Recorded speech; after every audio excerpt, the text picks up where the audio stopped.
بسم الله الرحمن الرحيم نون والقلم وما يسطرون ما أنت بنعمة ربك بمجنون وإن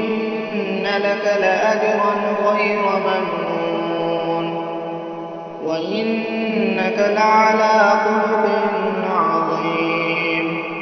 فستبصر ويبصرون بأيكم المفتون إن ربك هو أعلم بمن ضل عن سبيله وهو أعلم بالمهتدين فلا تطع المكذبين ودوا لو تدهن فيدهنون ولا تطع كل حلاف مهين هماز مشاء بنميم مناع للخير معتد أثيم عتل بعد ذلك ذليم كان ذا مال وبنين إذا تتلى عليه آياتنا قال أساطير الأولين سنسمه على الخرطوم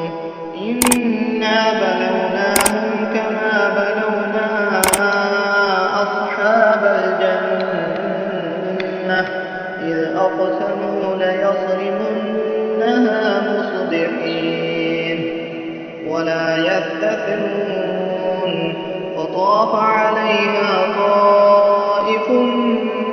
من ربك وهم نائمون فأصبحت كالصريم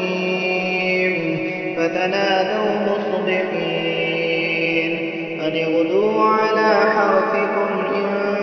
كنتم صارمين فانطلقوا وهم يتخافتون ألا يدخلنها اليوم عليكم مسكين وغدوا على حرد قادرين فلما رأوها قالوا إنا لضالون بل نحن محرومون قال أوسطهم ألم أقل لكم لولا تسبحون قالوا سبحان ربنا إنا كنا ظالمين فأقبل بعضهم على بعض يتلاومون قالوا يا ويلنا إنا كنا طاغين عسى ربنا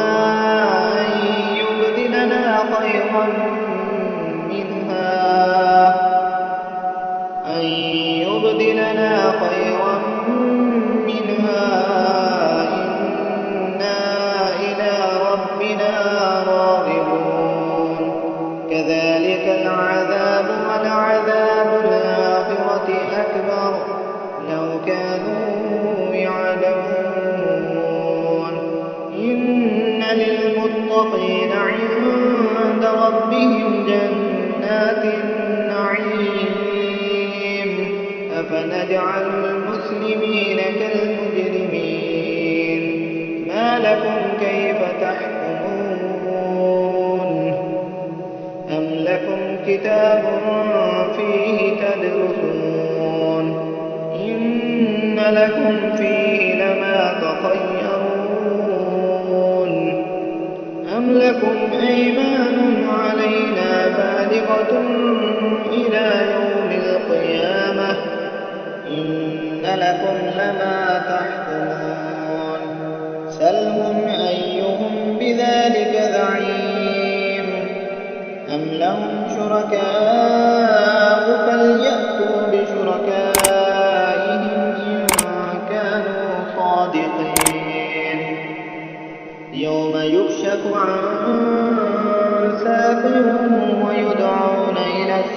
السجود فلا يستطيعون خاشعة أبصارهم ترهقهم ظلة وقد كانوا يدعون إلى السجود وهم سالمون فذرني ومن يكذب بهذا الحديث سنستدرجهم من حيث لا يعلمون وأملي لهم إن كيدي متين أم تسألهم أجرا فهم من مغرم مثقلون أم عندهم الغيب فهم يكتبون فاصبر لحكم ربك ولا تكن كصاحب الحوت إذ نادى وهو مكذوم لولا أن تداركه نعمة من ربه لنبذ بالعراء وهو مذموم فاجتباه ربه فجعله من الصالحين وإن يكاد الذين كفروا ليزلقونك بأبصارهم لما سمعوا الذكر ويقولون إنه لمجنون